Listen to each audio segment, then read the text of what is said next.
ओम शांति। 1 अक्टूबर 2025 बाबा के महावाक्य। मीठे बच्चे, रोज रात को अपना पोता मेल निकालो। डायरी रखो तो डर रहेगा कि कहीं घाटा ना पड़ जाए। प्रश्न: कल्प पहले वाले भाग्यशाली बच्चों को बाप की कौन सी बात फौरन टच होगी? उत्तर: बाबा रोज रोज जो बच्चों को याद की युक्तियां बतलाते हैं वह भाग्यशाली बच्चों को ही टच होती रहेंगी। वह उन्हें फौरन अमल में लाएंगे। बाबा कहते, बच्चे कुछ टाइम एकांत में बगीचे में जाकर बैठो, बाबा से मीठी मीठी बातें करो, अपना चार्ट रखो तो उन्नति होती रहेगी। ओम शांति। मिलिट्री को पहले पहले सावधान किया जाता है। Attention please. बाप भी बच्चों को कहते हैं, अपने को आत्मा निश्चय कर बाप को याद करते रहते हो। बच्चों को समझाया है, यह ज्ञान बाप इस समय ही दे सकते हैं। बाप ही पढ़ाते हैं। भगवानुवाच है ना। मूल बात हो जाती है यह कि भगवान कौन है, कौन पढ़ाते हैं। यह बात पहले समझने और निश्चय करने की होती है। फिर अतीन्द्रिय सुख में भी रहना है। आत्मा को बहुत खुशी होनी चाहिए। हमको बेहद का बाप मिला है। बाप एक ही बार आकर मिलते हैं वर्षा देने। किसका वर्षा? विश्व की बादशाही का वर्षा देते हैं। 5000 वर्ष पहले मिसल। यह तो पक्का निश्चय है। बाप आया हुआ है, फिर से सहज राजयोग सिखलाते हैं। सिखलाना पड़ता है। बच्चे को कोई सिखलाया नहीं जाता है। आपे ही मुख से मम्मा बाबा निकलता रहेगा, क्योंकि अक्षर तो सुनते हैं ना। यह है रूहानी बाप। आत्मा को आंतरिक गुप्त नशा रहता है। आत्मा को ही पढ़ना है। परमपिता परमात्मा तो नॉलेजफुल है ही, वह कोई पढ़ा नहीं है। उनमें नॉलेज है ही। किसकी नॉलेज है? यह भी तुम्हारी आत्मा समझती है। बाबा में सारी सृष्टि के आदि मध्य अंत की नॉलेज है। कैसे एक धर्म की स्थापना और अनेक धर्मों का विनाश होता है, यह सब जानते हैं। इसीलिए उनको जानी जाननहार कह देते हैं। जानी जाननहार का अर्थ क्या है, यह कोई भी बिल्कुल जानते नहीं है।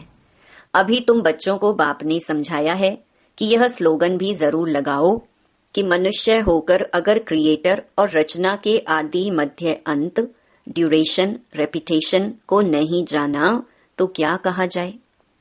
यह रेपिटेशन अक्षर भी बहुत जरूरी है। करेक्शन तो होती रहती है ना। गीता का भगवान कौन, यह चित्र बड़ा फर्स्ट क्लास है। सारे वर्ल्ड में यह है सबसे नंबर 1 भूल। परम पिता परमात्मा को ना जानने कारण फिर कह देते सब भगवान के रूप हैं। जैसे छोटे बच्चे से पूछा जाता है, तुम किसका बच्चा? कहेंगे फलाने का। फलाना किसका बच्चा? फलाने का। फिर कह देंगे वह हमारा बच्चा। वैसे यह भी भगवान को जानते नहीं तो कह देते हम भगवान हैं। इतनी पूजा भी करते हैं परंतु समझते नहीं। गाया जाता है ब्रह्मा की रात, तो जरूर ब्राह्मण ब्राह्मणियों की भी रात होगी।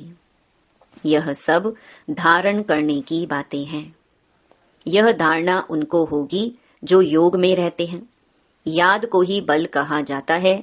ज्ञान तो है सोर्स ऑफ इनकम। याद से शक्ति मिलती है जिससे विकर्म विनाश होते हैं। तुम्हें बुद्धि का योग बाप से लगाना है। यह ज्ञान बाप अभी ही देते हैं, फिर कभी मिलता ही नहीं।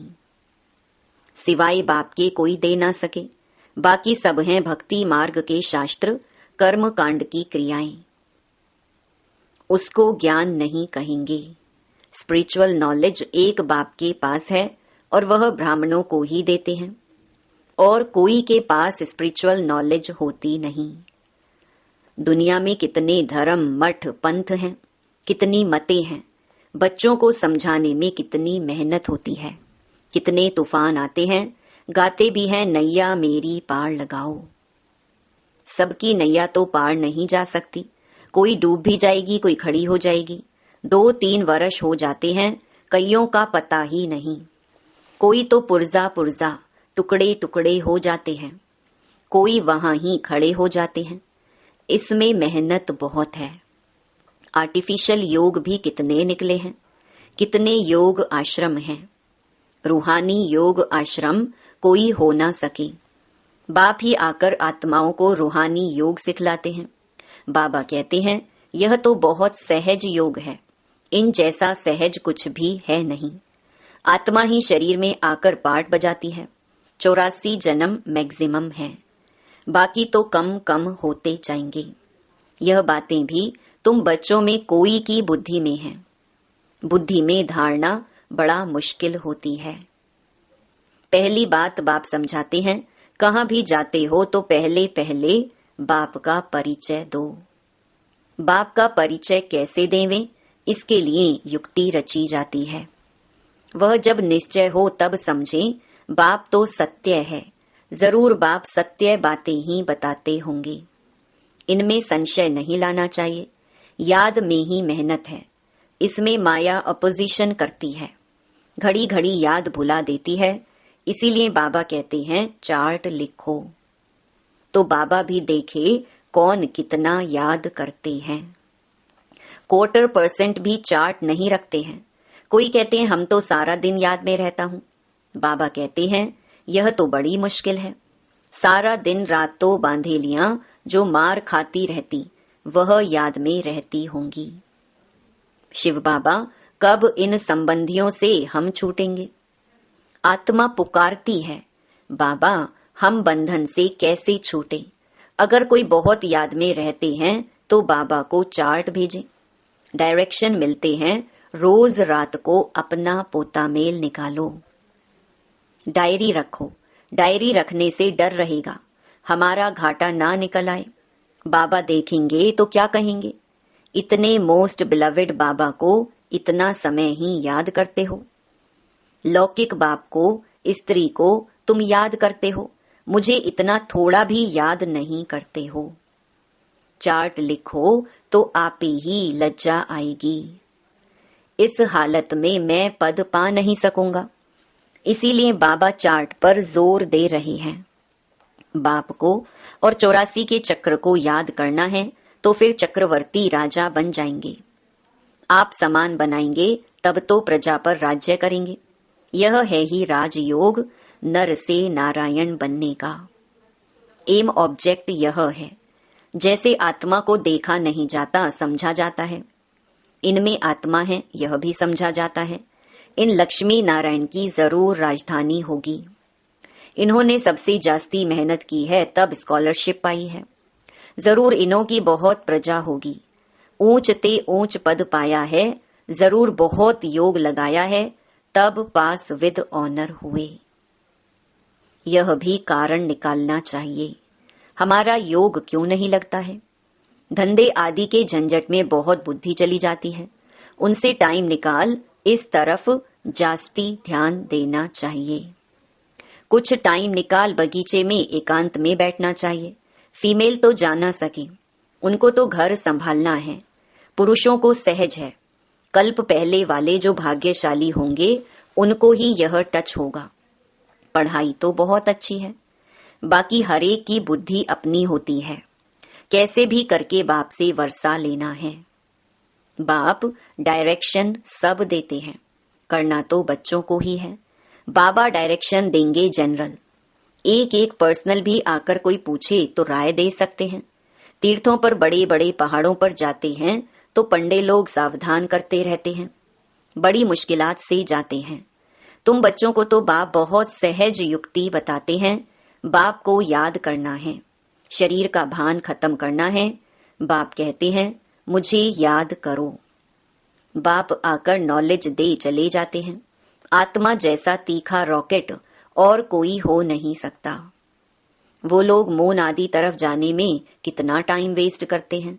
यह भी ड्रामा में नोंद है। यह साइंस का हुनर भी विनाश में मदद करता है। वह है साइंस तुम्हारी है साइलेंस। अपने को आत्मा समझ बाप को याद करना, यह है डेड साइलेंस। मैं आत्मा शरीर से अलग हूँ, यह शरीर पुरानी जूती है। सर्प कछुए के मिसाल भी तुम्हारे लिए हैं। तुम ही कीड़े जैसे मनुष्यों को भूं भूं कर मनुष्य से देवता बनाती हो। विषय सागर से क्षीर सागर में ले जाना तुम्हारा काम है। सन्यासियों को यह यज्ञ तप आदि कुछ भी करना नहीं है। भक्ति और ज्ञान है ही गृहस्थियों के लिए। उन्हों को तो सतयुग में आना ही नहीं है। वह क्या जाने इन बातों से। यह भी ड्रामा में नोंद है इस निवृत्ति मार्ग वालों की। जिन्होंने पूरे 84 जन्म लिए हैं, वही ड्रामा अनुसार आते रहेंगे। इसमें भी नंबरवार निकलते रहेंगे। माया बड़ी प्रबल है, आंखें बड़ी क्रिमिनल हैं। ज्ञान का तीसरा नेत्र मिलने से आंखें सिविल बनती हैं, फिर आधा कल्प कभी क्रिमिनल नहीं बनेंगी। यह है बड़ी धोखेबाज। तुम जितना बाप को याद करेंगे उतना कर्मेंद्रियां शीतल होंगी। फिर 21 जन्म कर्मेंद्रियों को चंचलता में आना नहीं है। वहां कर्मेंद्रियों में चंचलता होती नहीं। सब कर्मेंद्रियां शांत सतोगुणी रहती हैं। देह अभिमान के बाद ही सब शैतानी आती है। बाप तुमको देही अभिमानी बनाते हैं। आधा कल्प के लिए तुमको वर्षा मिल जाता है। जितनी जो मेहनत करते हैं उतना ऊंच पद पाएंगे। मेहनत करनी है देही अभिमानी बनने की, फिर कर्मेंद्रियां धोखा नहीं देंगी। अंत तक युद्ध चलती रहेगी। जब कर्मातीत अवस्था को पाएंगे तब वह लड़ाई भी शुरू होगी। दिन प्रतिदिन आवाज होता जाएगा, मौत से डरेंगे। बाप कहते हैं यह ज्ञान सबके लिए है, सिर्फ बाप का परिचय देना है। हम आत्माएं सब भाई भाई हैं। सब एक बाप को याद करते हैं, गॉड फादर कहते हैं। करके कोई नेचर को मानने वाले होते हैं, परंतु गॉड तो है ना। उनको याद करते हैं मुक्ति जीवन मुक्ति के लिए। मोक्ष तो है नहीं। वर्ल्ड की हिस्ट्री ज्योग्राफी को रिपीट करना है। बुद्धि भी कहती है जब सतयुग था तो एक ही भारत था। मनुष्य तो कुछ भी नहीं जानते। इन लक्ष्मी नारायण का राज्य था ना। लाखों वर्ष की बात हो ना सके। लाखों वर्ष होते तो कितनी ढेर संख्या हो जाती। बाप कहते हैं अब कलयुग पूरा हो, सतयुग की स्थापना हो रही है। वह समझते हैं कलयुग तो अर्जुन बच्चा है, इतने 1000 वर्ष की आयु है। तुम बच्चे जानते हो यह कल्प है ही 5000 वर्ष का। भारत में ही यह स्थापना हो रही है। भारत ही अब स्वर्ग बन रहा है। अभी हम श्रीमत पर यह राज्य स्थापन कर रहे हैं। अब बाप कहते हैं माँ मेकम याद करो। पहला पहला शब्द ही यह दो। जब तक बाप का निश्चय नहीं होगा तब तक प्रश्न पूछते रहेंगे। फिर कोई बात का उत्तर नहीं मिलेगा तो समझेंगे यह जानते कुछ भी नहीं और कहते हैं भगवान हमको पढ़ाते हैं। इसीलिए पहले पहले तो एक ही बात पर ठहर जाओ।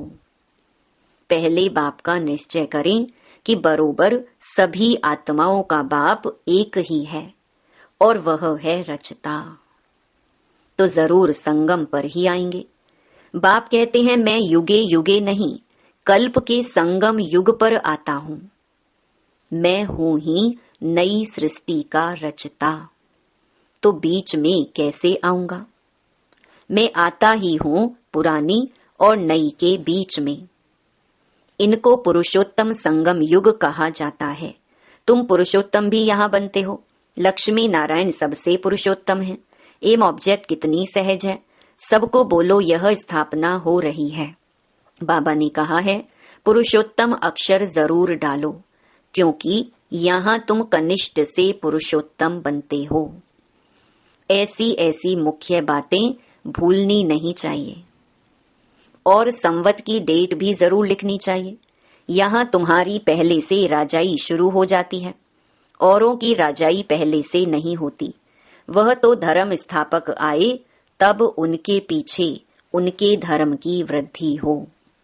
करोड़ों बने तब राजाई चले। तुम्हारी तो शुरू से सतयुग में राजाई होगी। यह किसको भी बुद्धि में नहीं आता कि सतयुग में इतनी राजाई कहाँ से आई। कलयुग अंत में इतने ढेर धर्म हैं, फिर सतयुग में एक धर्म एक राज्य कैसे हुआ। कितने हीरे जवाहरों के महल हैं। भारत ऐसा था जिसको पैराडाइज कहते थे। 5000 वर्ष की बात है, लाखों वर्ष का हिसाब कहाँ से आया।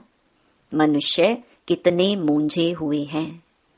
अब उनको कौन समझाए। वे समझते थोड़ी हैं कि हम आसुरी राज्य में हैं।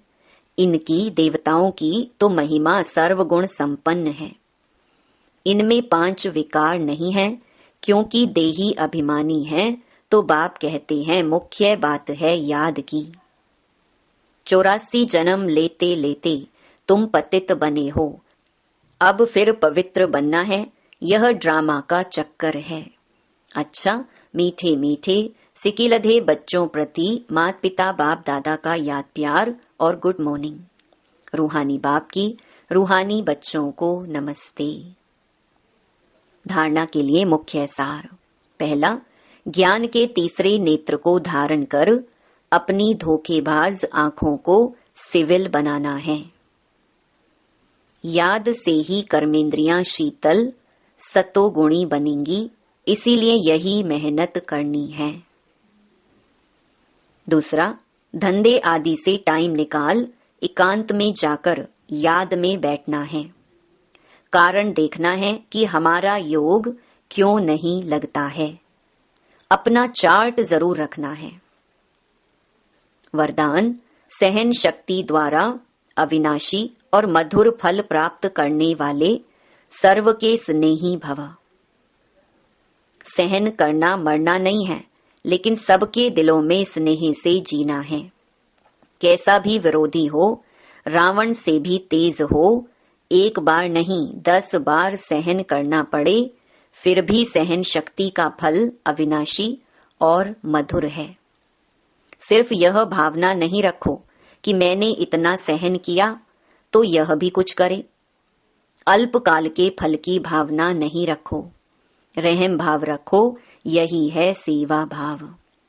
सेवा भाव वाले सर्व की कमजोरियों को समा लेते हैं, उनका सामना नहीं करते।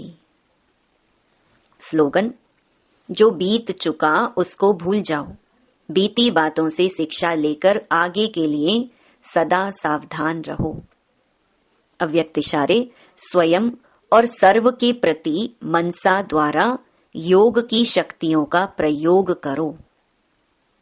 जैसे बाप दादा को रहम आता है, ऐसे आप बच्चे भी मास्टर रहमदिल बन अपनी मनसा वृत्ति से वायुमंडल द्वारा आत्माओं को बाप द्वारा मिली हुई शक्तियां दो। जब थोड़े समय में सारे विश्व की सेवा संपन्न करनी है, तत्वों सहित सबको पावन बनाना है, तो मनसा द्वारा तीव्र गति से सेवा करो। योग की शक्तियों का प्रयोग करो। अच्छा, ओम शांति।